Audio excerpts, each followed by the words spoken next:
Hello, everybody. I'm Jen Whitmer, and I help teams and leaders solve conflict and personality clashes. And this is Monday Mentor. I am really excited about this week's Monday Mentor. Dr. Caroline Brookfield, I met her through a funny chain of LinkedIn events, which is always the best, and just sort of fell in love with her work on creativity and how that increases your capacity for so many things. So I'm going to let her share her super interesting leadership journey and welcome her on to Monday Mentor. Hello. Hi, Jen. Thanks so much for having me on. Absolutely. Such a nice way to start a week. I'm thrilled that you're here. So as I kind of, hinted at, you have a very interesting leadership journey. So tell us how you got to where you are. Oh, well, try to keep it brief, but basically I'm a Gen Xer. So when I was a kid, it was like, what do you like to do? And what variety of professional are you going to be? So I loved animals. And so it was like, you should be a veterinarian. So I was on course for my entire life. That was my goal and never wavered. And it didn't. I became a veterinarian. But I remember in high school, I developed this love for performance and photography and acting, improv. And I remember having this moment where I felt like I had to choose art or science. And obviously I chose the science career. And then, 5-10 years into my career, I started feeling like something was missing. So I could just kind of hopped around to different jobs looking for something. And it wasn't until I re-engaged that creativity that I loved that really found that it was fulfilling my life and rounding it out in a way that I had been so heavily focused on one side of it, which is the science. So that's my story. So now I'm a veterinarian. I still work as a veterinarian, but I'm also a speaker, keynote speaker, workshop presenter on everyday creativity and the benefits to your life and your work. I adore that so much. And it also makes me just a little bit sad that as a former educator, like we put these choices in front of kids and it becomes like a dichotomy that you can't see the creativity. You can only do so much science or you can only do so much this. And I also understand why in some ways, but I think your life shows us that science isn't antithetical to creativity. And I think a lot of people end up thinking like that, or that idea of, well, I'm not creative. Mm-hmm. So what are some of the things that we can do? First of all, tell us why creativity is so important in our leadership. Yeah. And for those of you who are a little bit more left brain, it's also how we define creativity. So creativity is not necessarily arts and science. It's how you build a pivot table, making a meal, building a garden. Those are all examples of everyday creativity. Even designing a hygiene plan for your break room at work, like that's creative, right? But it's important because, especially now that there's tons of stats and I could rattle off a bunch, like people who are using their creativity at work are half as likely to be looking for another job. It increases employee engagement. If you are using your creativity, you're happier, you're more productive, you are more likely to, engage in the company's objectives. So all of those things are tied very directly to what we're struggling with these days, which is finding good people and keeping them. Yeah. Well, and I think that's really important that creativity is using something to solve a problem. Like it's not necessarily that that it is an artistic form that we think of as poetry or sculpture, or it is that creativity in problem solving that helps us. I love the hygiene plan for the break room. That's amazing. But you're exactly right. I think creativity has had a poor brand. Mm-hmm. So we think of creativity as something epic, something artistic like macrame and singing Kumbaya. But creativity is neurobiologically available to every human on the planet. It's what makes us human. And it's like poop. We're full of it, right?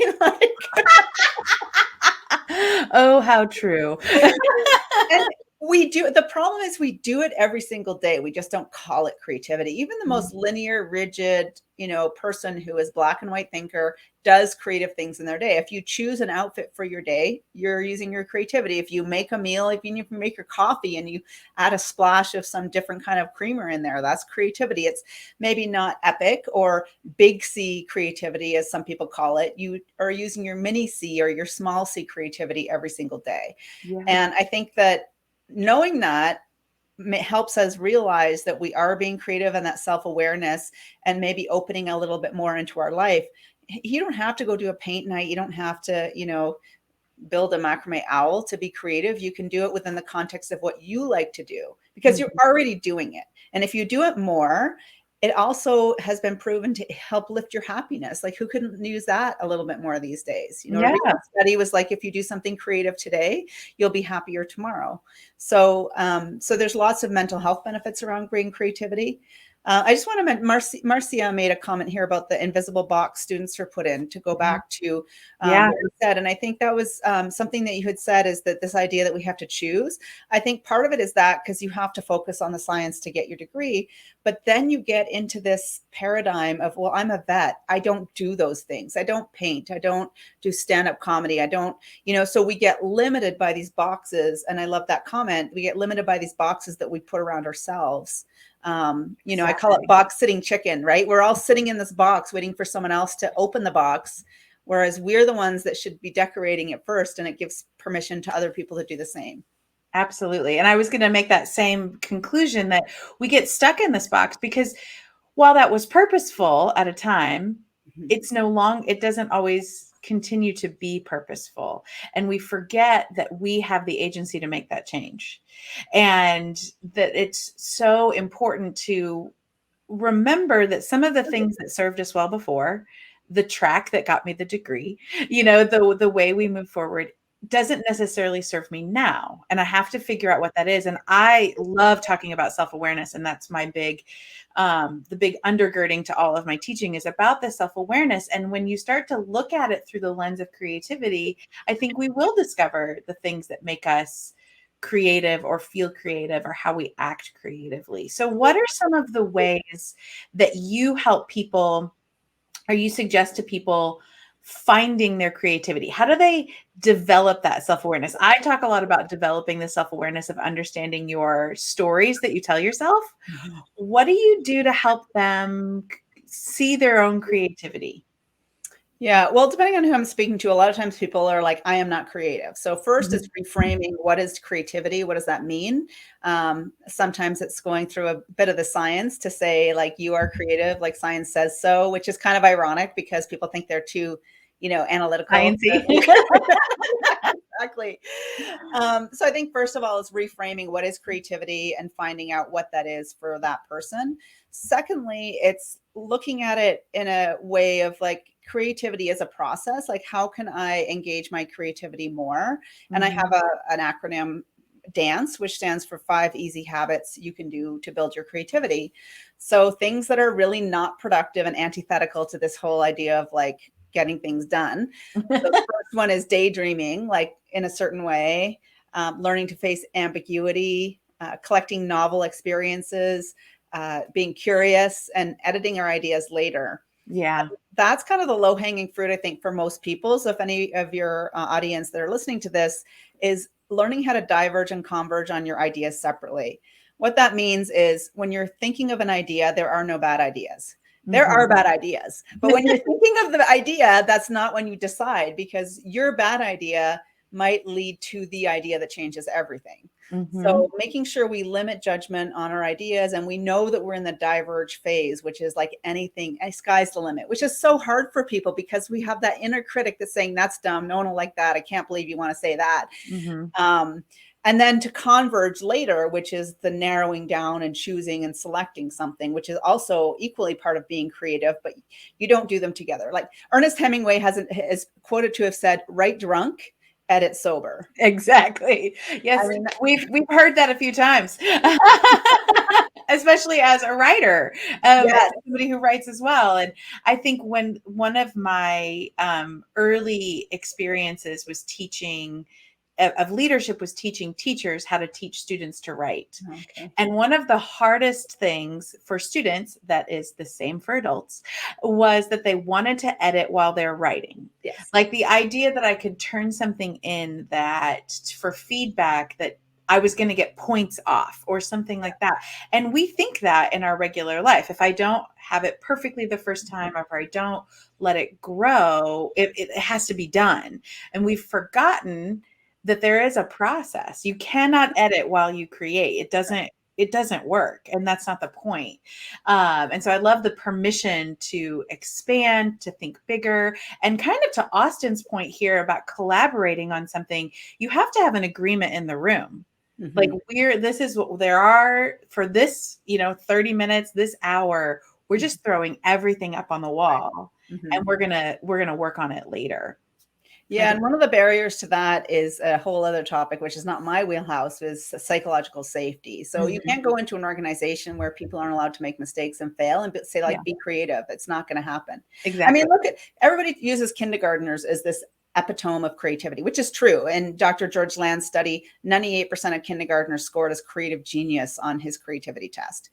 Why? Because they're clueless. They're completely clueless about the world. They have no paradigms or rubrics about like how things should be, and they have no sense of getting things right. And Mhm. so they don't have that fear of failure, and they don't have this preconceived notion about like you can't can't fly a unicorn to the moon. Like, of Of course you can. You course. have no, you're clueless. So we don't want to go back to being a clueless teenage or clueless kindergartner, but channeling that fearlessness and not realizing until a certain point. Like, I'm sure we've all had that point. I had it when I was at a talent show in grade 2, and I was trying to ventriloquism. And I looked out and I realized the look of shock on everybody's face. And it was my first feeling of like, oh, this is bad. Like, we've all had that moment, right? And it wasn't in kindergarten.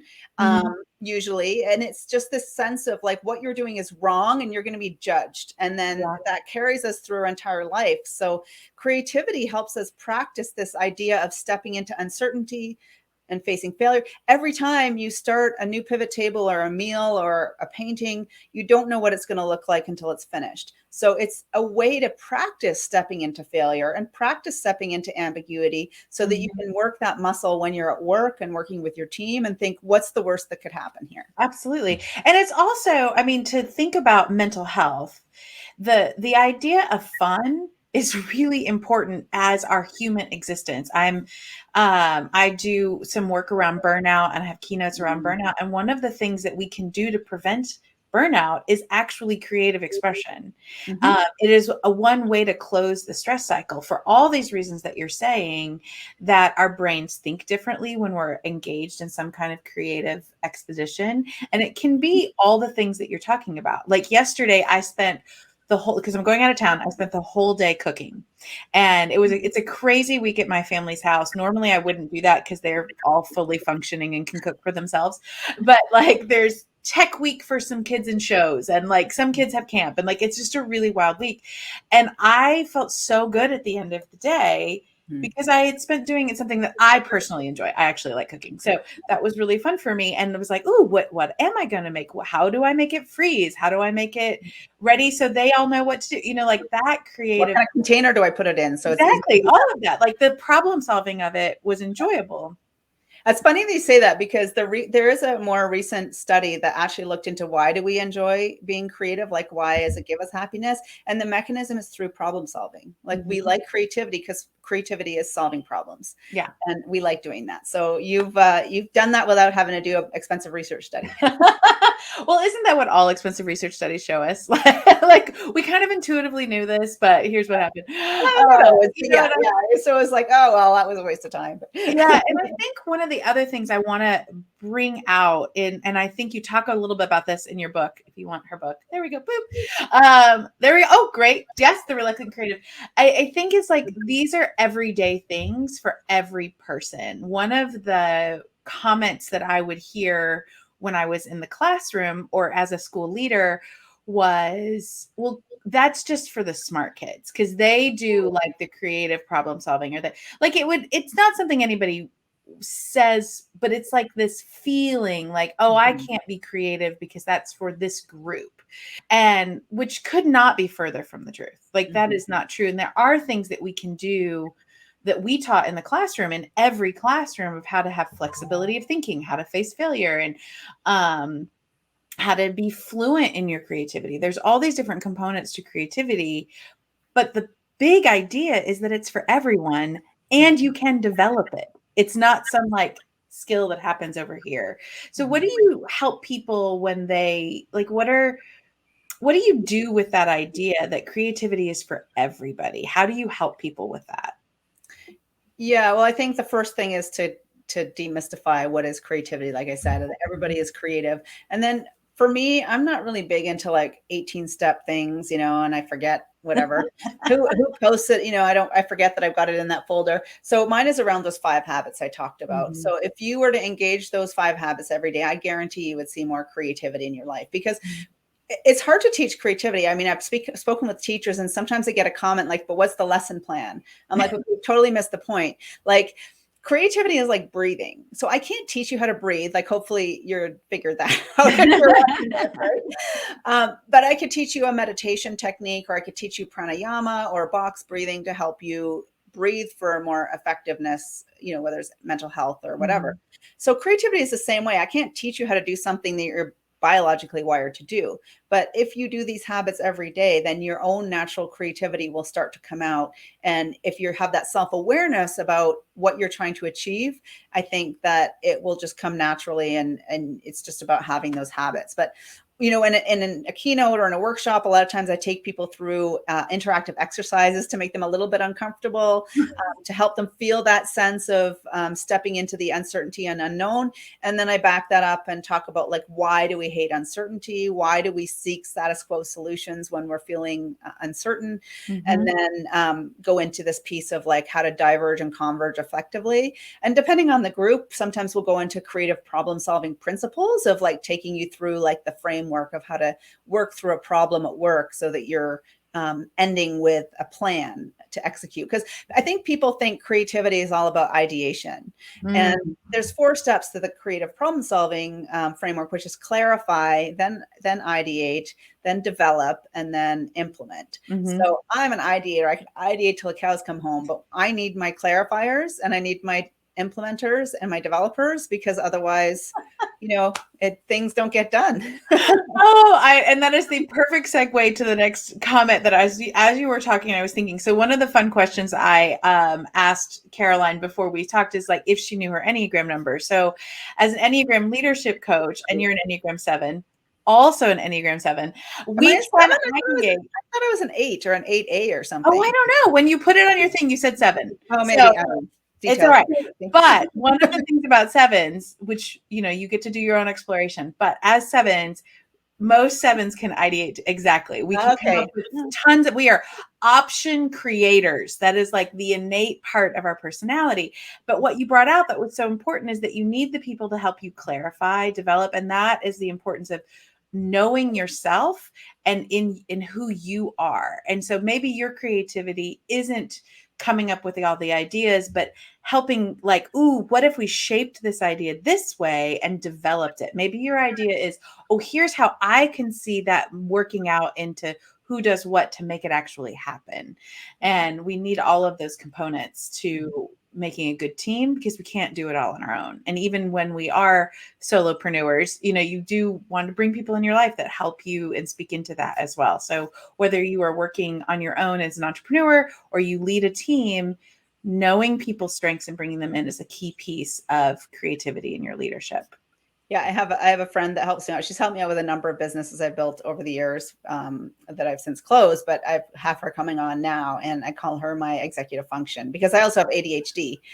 So I need someone to help me do that. And Yeah. it's a tough balance to make sure that you're not necessarily focusing on your weaknesses, but finding that support Yeah. to help somebody balance out what your strengths are. Exactly, exactly.